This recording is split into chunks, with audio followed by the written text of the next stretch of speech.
Hey, this is Michelle, and you're listening to Words with Michelle, the podcast, a show where I sit down and have conversations with influencers on a range of topics, anything from natural hair, employment, discrimination, food, relationships, and everything in between. So sit back, relax, and enjoy. If you want to send me an email, hit me up at michelle@wordsmichelle.com.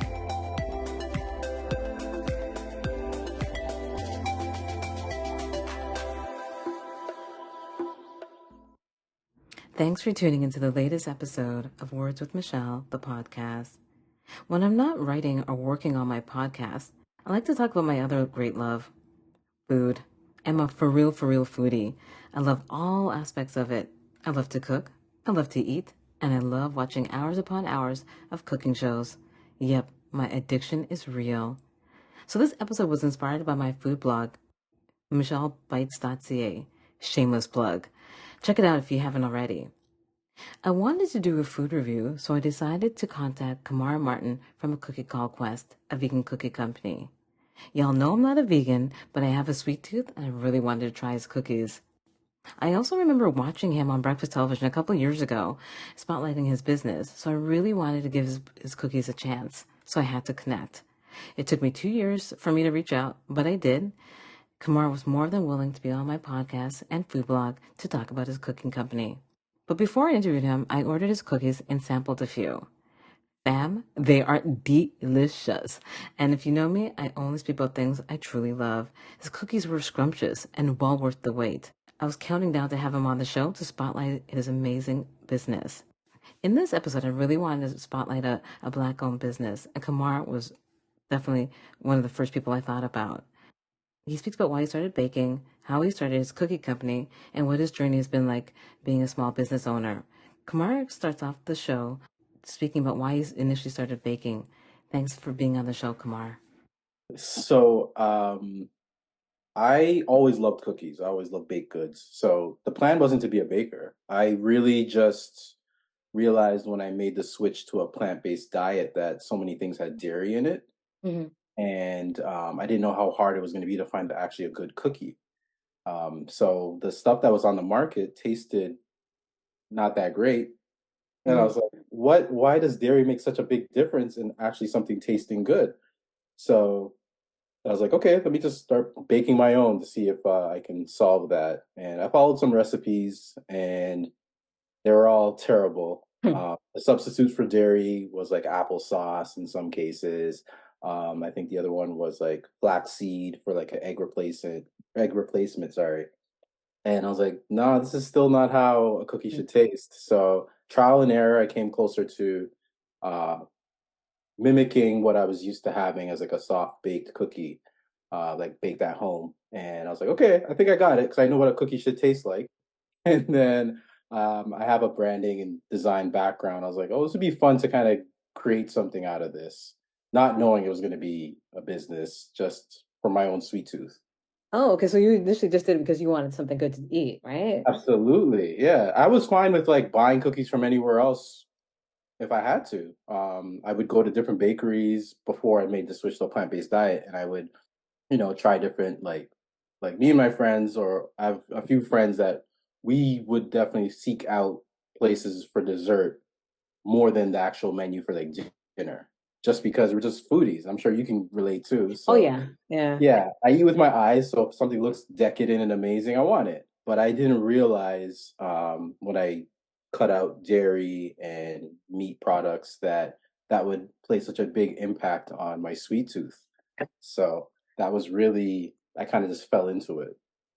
Actually, why did you? Like, I should ask you, like, why did you become a vegan? Like, what was it, more health reasons, or what prompted you to become to live the vegan lifestyle? So funny enough, like I use the word vegan in terms of my diet, right? Like I'm not out here hugging trees and like gotta protect the animals. Yes, all lives are important for sure. But for me, it was just I was paying attention to things I was eating, and I was mindful of how I felt before I ate, during, and after. And I was like, wow, food's really playing a big factor in how I'm feeling. Like you see something amazing, you feel happy, you're like, oh, I can't wait to eat this. And then I noticed certain foods just weren't digesting properly. More so like red meat, which I don't eat a lot of.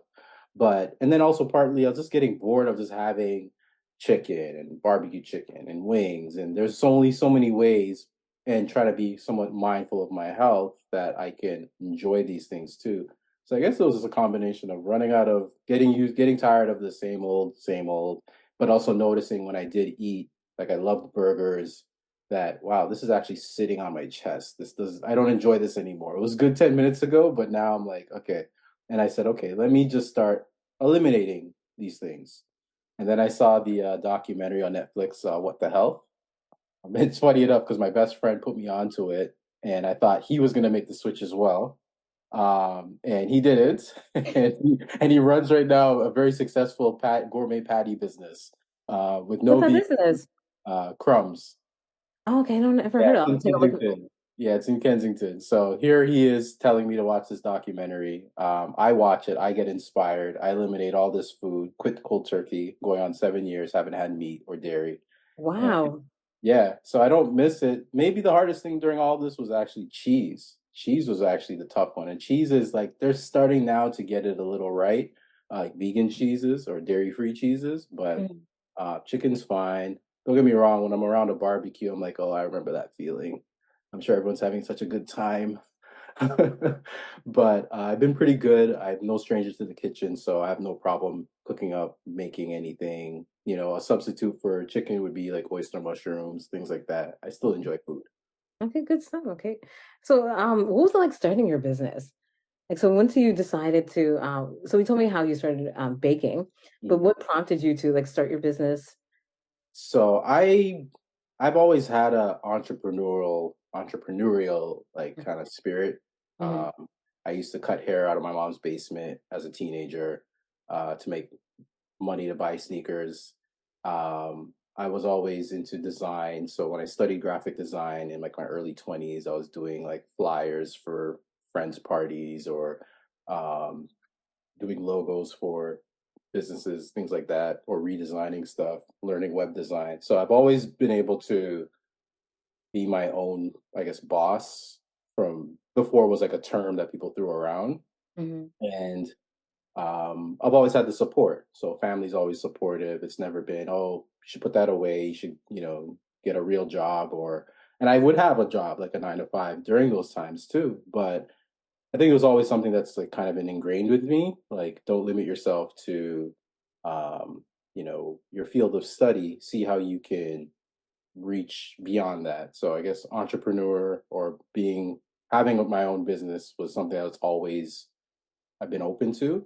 And I've Mm-hmm. tried some small stuff. I started small businesses with friends and like doing design and be like, okay, I'll be the designer, you'll get the accounts and we'll just design stuff. And it didn't really get much traction because I learned early on, like my vision doesn't necessarily mean it's their vision.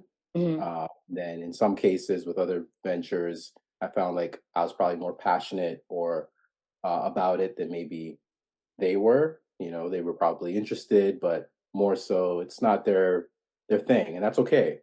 So eventually it's led me to, okay, if I'm gonna do something, maybe I should just own it myself, see where I can take it, pull people in when I need their expertise.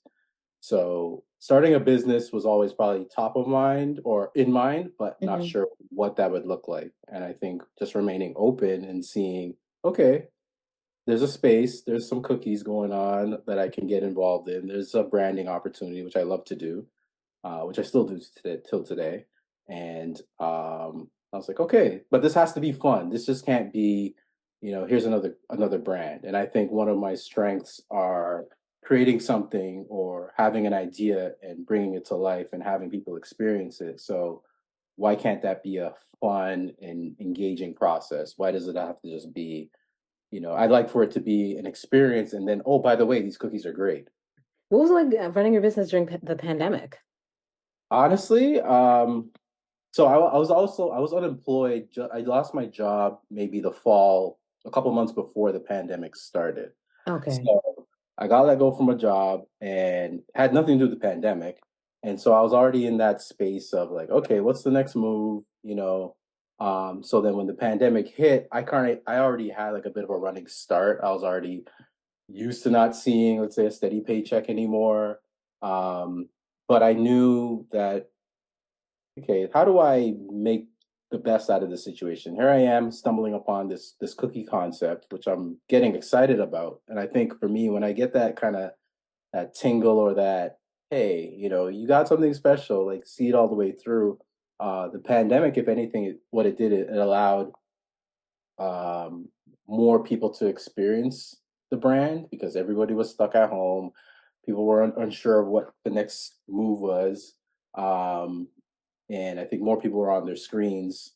So if I was also present in those spaces, so social media, and creating this, cookie brand, it was a good way to make people aware of what I was doing. But then it just so happened, I guess, the perfect storm, which was unfortunate with a lot of, let's say, Black Lives Matters, what happened to George Floyd, Mhm. all those things, like really one after the other. So there was a heightened, I guess, awareness of Black businesses, Black anything. So that helped kind of push, people were more intentional in supporting Black businesses. The bright side was people are now talking about supporting Black and all these initiatives. Mhm. But to me, can't be a prisoner of the moment. This is going to matter 3, 4, 5 years down the line. Can we actually sustain this? And I wasn't necessarily confident that we would because I feel like we have all the skill set and all the influence and all the power to do it, but it shouldn't have taken such an unfortunate incident for people to kind of wake up. And for me, if it takes that incident to happen for us to kind of, clue into what we should or need to be doing, then I'm like, okay, what if now when this is no longer a topic, can we continue forward with this? And I haven't really seen it really Oh, you continue. haven't? Not so much. I think it's a lot of I'm more of action versus the conversation. We could talk things to death, but what are we actually going to do? Like, and I find that most of that talking hasn't really quite like materialized the way that it should, in terms of now. And I know we're kind of going on a tangent, but now, like, let's say a lot of funding for a lot of, let's say, Black programs are now expanded to BIPOC, right? So now it's this bigger pool that we have to be involved in to, let's say, for example, get funding. There's more criteria, and nothing against you know indigenous, other cultures, things like that. But here we are initially aiming to secure a certain amount of funding, have our hands up like, hey, our businesses count. These are the challenges we face in securing funding or being looked at as a legitimate business that can make a difference in our community and things like that. And then now like the goalpost moves again, right? It's like, okay, now the criteria is different. There were talks of all these programs being available to further push these initiatives of Black owned businesses. And I don't really hear them happening anymore. Like, I could be out of the loop, but I think I'm pretty plugged in. And now it's like very scarce, or it's just blanketed with, hey, it's a small business grant for, or small business program for all people of color, you know? And it's like, that's great, but that you just now widen the pool, and narrow the chances of those same businesses that, again, all small businesses can use support, but if you're going to give it a blanketed, hey, all businesses or BIPOC, then just create more of those opportunities to even it out. So not sure how we got here, but that was pretty much the experience starting in the pandemic, was getting a lot of people um, aware of the brand, engaging with the brand, and everyone was stuck home. So I did a lot of deliveries myself. Oh, So I okay. got to actually connect with a lot of people that started following. So I really, really had a really fortunate situation with the pandemic to actually connect with people at a time where we weren't allowed to, or we weren't supposed to, but in terms of in person. But it worked from meeting people through DMs or social media to, hey, they placed an order, I'll drop it off on Friday. And then I'm having a conversation on their doorstep for like 10, 20 minutes and then on to my next delivery. So it was it was unpredictable, but it was, I wouldn't have changed it any. I couldn't have asked for a better debut of a brand in that climate. So then how are things now then? Because you said like how things for your business, are they still kind of up there? Like you're saying it was really good, a good perfect storm during the pandemic. So did you sustain that? Like would you say that your business has sustained or did it get better? Oh, it's been a roller coaster. Like, yeah, it has gradually increased, yes, for sure, but it's had its like highs and lows for sure. Hmm. Like Like the most businesses. yeah, there was no like, oh, it started off great and I've been, plowing through. No, and a lot of it is too like I'm also learning the business too. So there are going to be decisions I'm going to make that could, slow things down unintentionally, or decisions that, need to be made but haven't been made yet in terms of like, okay, like planning. What does scaling look like? Like, what does the next step look like? Like, these cookies are good. It's less about, hey, you're not working on the recipe that's already figured out. It's how do you continue to build brand awareness? How do you adjust to the climate we're in? Like economically, uh, Mm, things aren't, everything's not affordable, right? Could I have exactly. predicted that my costs would go up for my goods and me holding on tooth and nail to keep my prices the same, just so I could retain and have still good customer engagement and sales, right? If I opted to like hike my prices like everybody else, I don't know what my bottom line could very well look very thin because rightfully so, my costs have gone up, but I'm very diligent on, okay, I would rather take less, make less, and maintain and grow my customer base and my relationships than to just hike it up and hope that of these how many people that order from me, now I've dwindled it down to like 30% because only that group can afford the cookies. So I for me it's like, hey, I'm in this with everybody else and it's not the time to be greedy. Good Certain things. idea. Like honestly, that's a smart idea to make less, just and keep it. Because I was going to ask you, like, did you hike your price up because things are so unaffordable right now? But that's a Yeah, move.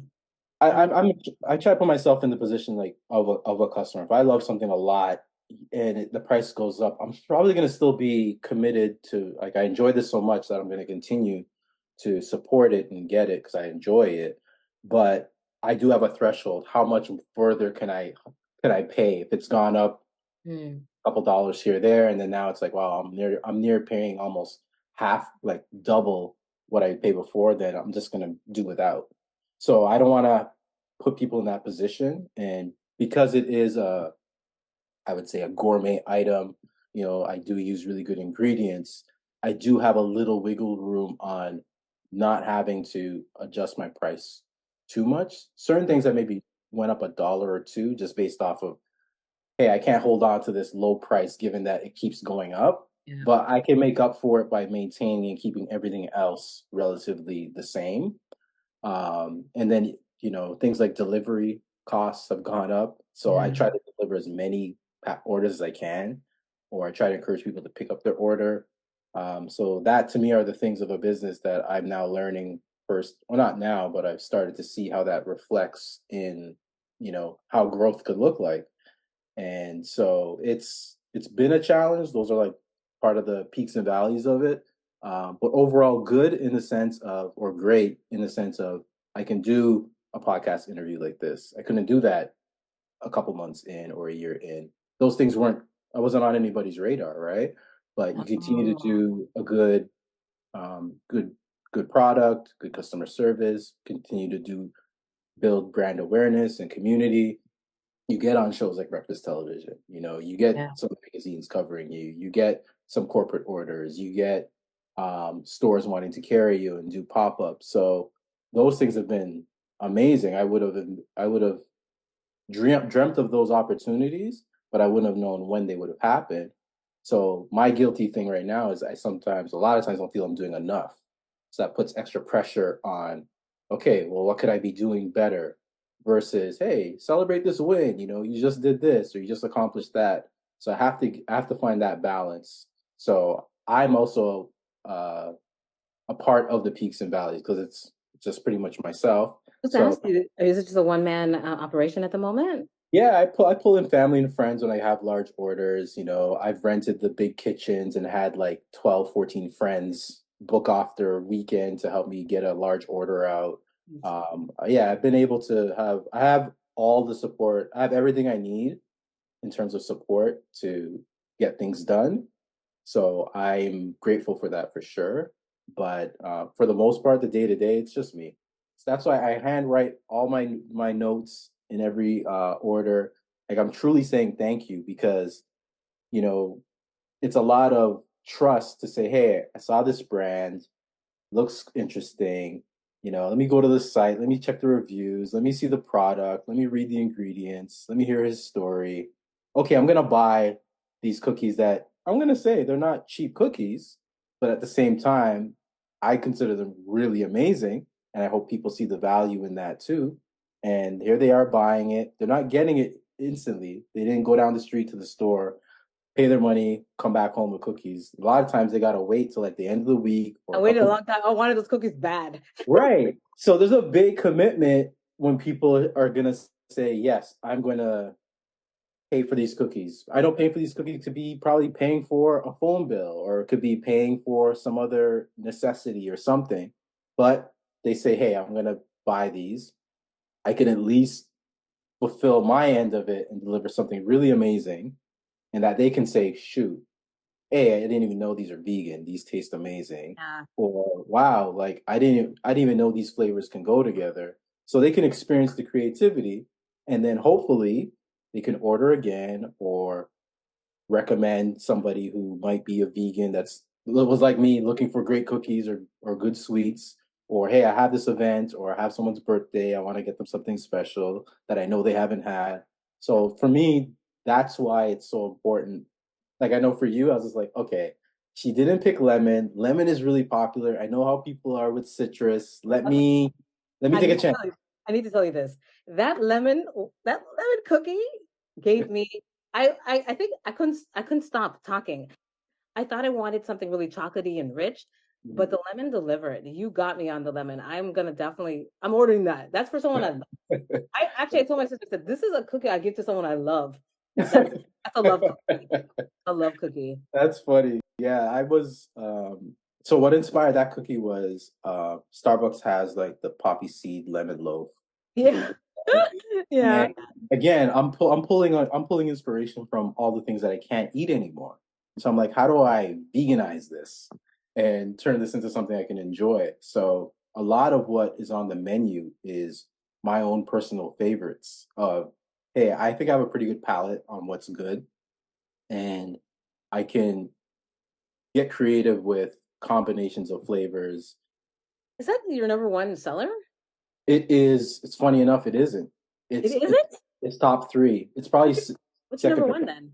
So cookies and cream is probably the popular cookie Mhm. because it's basically crushed Oreo. It's like a cookie within a cookie. It was fun talking about my favorite cookie, but I wanted to ask Kamar what it was like being a black male working in the cookie space. I don't see that many black bakers in the space. So I really want to know what his experience was like. Do you feel like being a black male entering the space, was it easy? Was it hard? Like, what was your journey being a black man entering the cookie space in Toronto? So I didn't even look at it as a space, to be honest. And I didn't even want to even claim the title as a baker because I know there's people that go to school and study this. So I'm not by any means trying to say I'm on their level.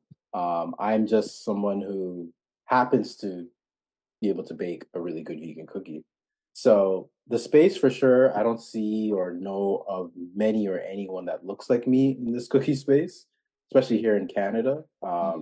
In the baking space, there's a couple brands in the US, or one brand I know specifically in the US that I follow and I'm inspired by. They do donuts, but cookies specifically here, not at all. I was in a food accelerator mentorship program called Foodpreneur for the past 9 months. It ended in I think it was November, so it went from like spring to fall, and that was speaking to industry professionals, You had like your group of people that were in your kind of cohort that have their business challenges as well, who are getting guidance, mentorship, sense of community, and most of the people in the program were women.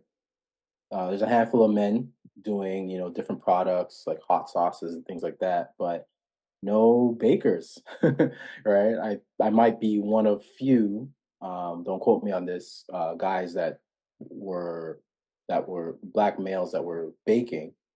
But in my cohort, I know I was one of a very few that were like black male bakers. So the space to me, I'm sure they exist. They're just not as pronounced as maybe uh, people would hope.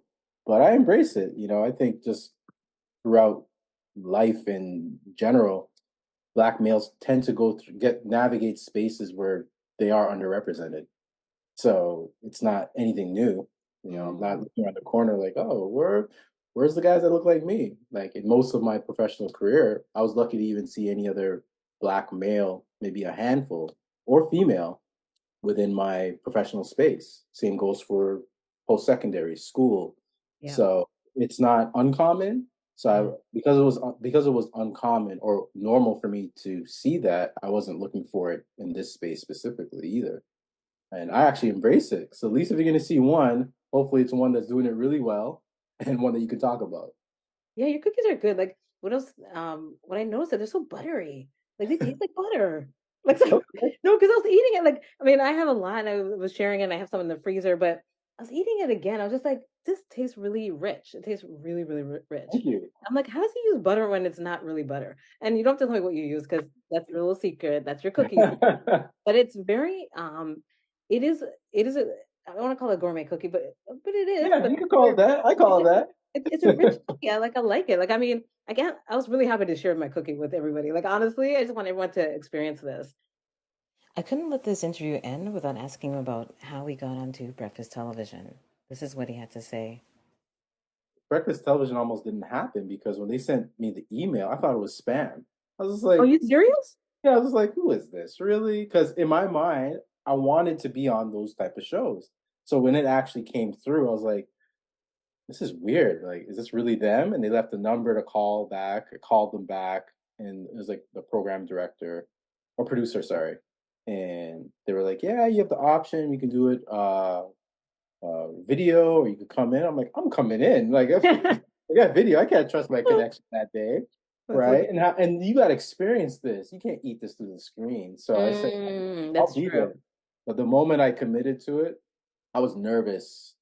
Like I think I may have had like give or take a week to, I think it was a week, not even, maybe like 5 days. I can't remember the date, but I would think about everything. I'm like, man, how am I gonna sound? Like, I hope I present myself well. Like, I'm overthinking the whole thing.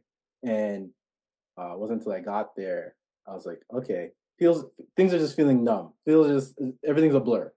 And that's like a good feeling to be because you're excited, but you're nervous at the same time. Yeah. So, but they were amazing. Like that, Dina was still on the show at the time. Yeah. And ironically, that was Melanie, her last day. So they made that Oh. announcement. So I'm in the green room and they come in and they're like, yeah, so your segment, and all I could hear is like, oh my God, I'm gonna get canceled today and have to come back.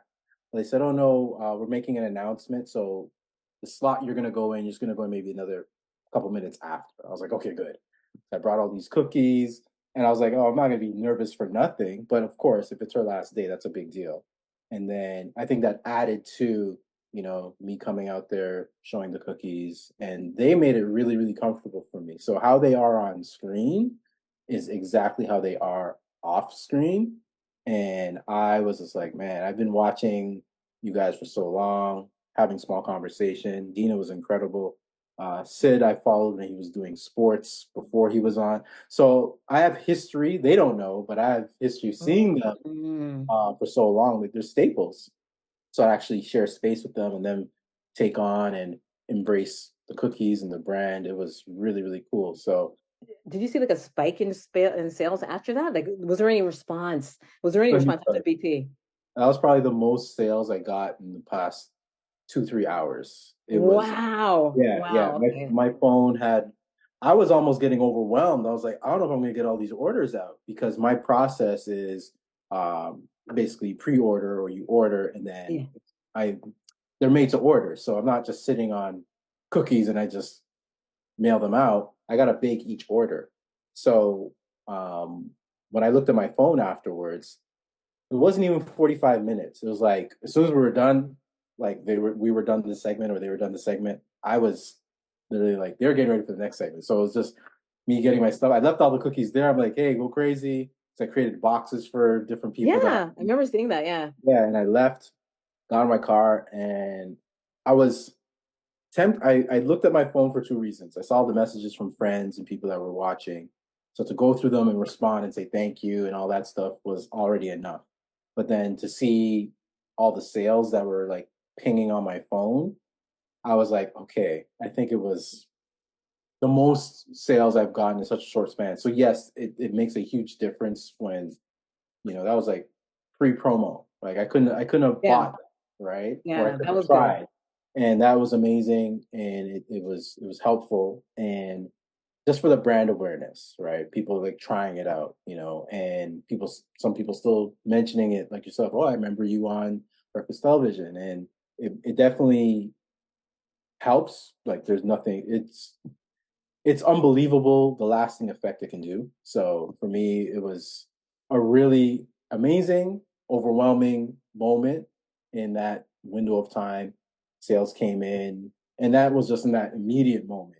And then it's like the sales that come in throughout the day after, the week after. Mhm. Because I think breakfast television is played in like different time zones. So, Oh, nice. so Oh, that's I good. believe or people are watching it in different times. So whatever the case is, it was a nice like I couldn't have asked for a better push. So yeah, it was insane. Well, that's because we're happy for you. Honestly, I like to see stuff like that. You know what I Yeah, I mean? didn't even think those things would happen to someone like me, to be honest. So Really? like, because I always see those stories, I'm like, that's great, and I'm cheering them on, and I'm like, that's amazing. And then when you're in it, Mm. you want those things to happen, but because you haven't experienced it, you don't know Yeah. how it shows up, right? You're like, is this the moment? Is someone gonna come and try to buy my company out? And am I gonna be that story, right? And then on the flip side, when it doesn't happen that way, it doesn't mean you failed, right? It's just like Yeah. it's almost as if like this is your journey to take. It's going to come with all the things, um, and all you can take from it, good, bad, indifferent, whatever it is everything has to be a turn for the good. So it might look bad now, it might look like a no, but it might be a not yet, So don't fall for, hey, I was expecting X, but I got Y. So I try to move. It's hard to move without expectations because like you're pouring, your basically your life into this. And when you're like, oh man, did I make the right choice? Or, oh, it's pretty slow this week. Oh no, is everybody over these cookies? What do Mm. I do? So Are you part of any Black-owned business associations? Like I know there's like pop-ups. Like there was one in Eaton Center, there's one in Scarborough, there was one actually in Brampton. Were you part of any of those? no. Oh, you didn't. So okay. So here's part of my thing. I'm not against those things at all. And for sure, depending on like my goods are baked goods. So I can't sit on a shelf. Oh, true, true, true, true. That's Okay. one part. Yeah. But I'm also in the mix of like, yes, visibly for sure, I am a black person. I am a black owned business for sure. But I don't want that to be the only reason you buy from me. True. Yeah. So I'm always torn with I will always do my best to show up in support for those things. Like, which is why I'm always like torn on Black History Month, right? Like a lot of brands will reach out to me, businesses. Hey, I don't have to read the email. I know why they're reaching out to me. It's February 1st. Okay. Yeah, 28 more days of this, right? Yeah. And Yeah. what I did last year, I just kind of just called out. I'm like, hey, I appreciate the opportunity. And I'm just speaking like everybody who can see this on social media. But I would love for these brands to also consider our business the other 11 months of the year. That's all. Yeah. Great that you have a corporate event, Black History Month. But I know you probably have a corporate event in August. I know you're probably doing something in September. I'm not saying it has to be me, but I would love to be on that list or short list of who you consider to include in your things. Or if you're rotating going through different business, great. Continue to do that. Don't stop doing that. But what it could come off as a little performative Yeah. during Black History Month because I know I won't be seeing you March 1st. Yeah. And I know that email thread that we have back and forth only gets fired back up when February 1st hits. I don't want that to be the case because that's how it can read if, there is no dialogue, no, even if you ask me, hey, do you know of any other Black owned businesses that would be interested in X? I'd be like, okay, they're making a conscious effort to make this a standard thing for them. I do give credit to the brands that may have discovered me during that month that have maintained. So it's not Mm. speaking to all companies. I've had some really good relationships with brands that sometimes it works out where I can do something for an event or their office or something corporate, and other times I can't, depending on scheduling. But credit to those that made it a point to be consistent, whether it's with me or another brand. But the one and dones, I'm not gonna lie, I like the check. I'll take it. So let's not get it twisted. I'm not going to be like, oh no, I'm not taking no checks. No, I'll take all of the checks. All right. All right.